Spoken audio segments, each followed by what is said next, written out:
Grief can sneak up on you in the weirdest of places, and it's usually some random memory that bolts across your brain. A scent, a song, a random snippet of something that speeds across your brain. All of those unpredictable things can bring a wave of grief. Is there a specific smell that brings back a really vivid or visceral memory of your person or your own past? This is something that we don't talk about very much when we're talking about grief, like how the external environment can bring up such big waves of emotion. Like you were just going about your day, you were not thinking about your dad, you were not thinking about your childhood best friend, and then something happens. You're in a store and somebody spritzes some perfume, and that perfume brings back a flood of images and memories and things that you thought were forgotten forever. They all come rushing back. There's something like unfair about that, even though, like, on the other hand, there's something really beautiful about it, right? Like you get to have these memories come back that you thought were lost forever. And the unfairness bit of this is that you can't control it. You can't will a memory to come back. You also can't control what the outside world will do. And I think another level of unfairness here is we can't control how our brains respond. Maybe a whole bunch of different things come together that make up the perfect conditions for memories to sort of rise out of your brain library. I always think of it like a brain library, like where are those memories stored? If I try really hard to think about something from 15 years ago, I'm probably not going to find it. But maybe tomorrow, maybe the next day, a song will be playing on a car radio as that car speeds past me at the crosswalk, and 15 years ago will flood back with such intensity and such intimacy. It's such an intense moment when that happens. Let's talk about what to do if those memories come up and maybe you're not in a space where you can really feel all of those feelings that come up attached to that memory. So let's talk about another piece of memories coming up sort of not under your control. There's something called intrusive images or intrusive thoughts. This happens in really early grief as well, that these really intense pictures, these really intense sort of sense memories can come up and clobber you, right? And sometimes that is set off by a smell or a song or a certain slant of light. And sometimes it's just what happens.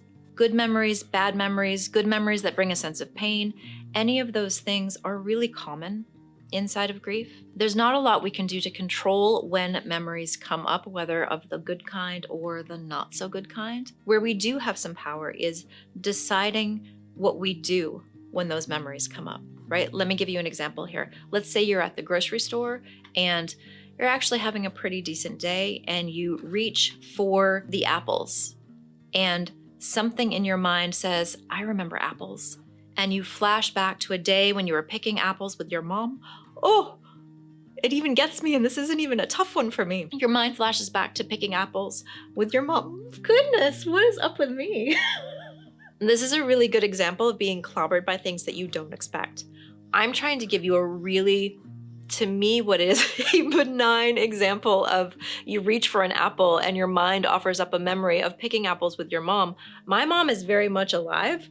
There is nothing particularly special about that memory for me, but somewhere in me, there's a response to that. There's an emotion that is attached to that that I had no idea about. So what do we do with that?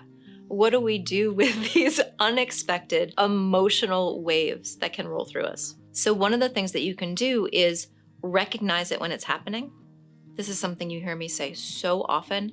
Stop and acknowledge what is happening before you go into a whole story about what it means and how unfair it is, or any of the things that we tell ourselves about this shouldn't be happening. So you catch yourself, you say, oh, yep, that is a really tender memory that came up. And I can feel myself having a response to it. Telling yourself the truth about what is happening instead of telling a story about why it shouldn't be happening. That is where we have a lot of control or agency over what feels like something that is entirely outside of our control. So step one in there, recognizing what is happening, that it is normal, and that you're having a response to it. When we slow down that response, we have the ability to reach for some tools. Maybe you are at the grocery store just trying to get through your daily shopping and you reach for that apple and you are clobbered by a really poignant memory, you have options. You take that little split second to say, oh, I'm having a response to something. Let me breathe for a minute, ask myself what I need to do. Some days it's going to be, I'm good, I can keep on shopping. Other days it's going to be, I can't do this here. This emotion is going to be too big for the environment, and I need to abandon my grocery cart and go outside. Neither of those responses are more correct than the other, right? One thing is not better than the other in that situation. What's important is that you give yourself a choice. What's important is that you remember that you do have some ability to respond to the emotions that are happening. So step 1, recognize what's happening. Tell yourself the truth about it. Step 2, ask yourself what you need. Do I need to stay here with it? Do I need to use some distraction tools? Do I need to go have a meltdown somewhere so that I'm not carrying this or trying to manage it or suppress it?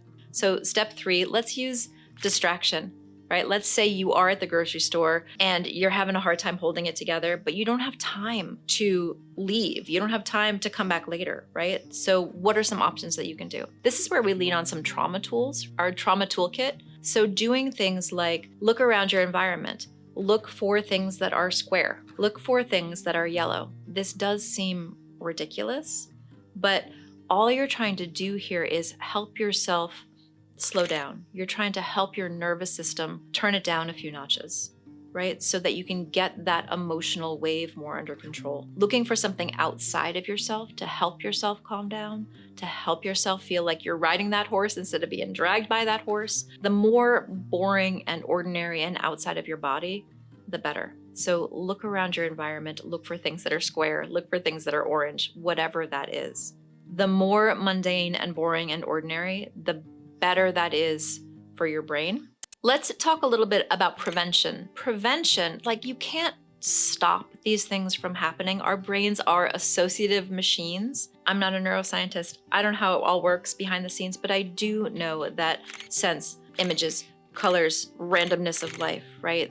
Our brains will serve us up imagery. We know that that happens, so we can do some planning in advance. That means like, I know that I'm gonna have emotions come up or memories come up that are going to evoke a certain set of emotions. I don't know what those are gonna be.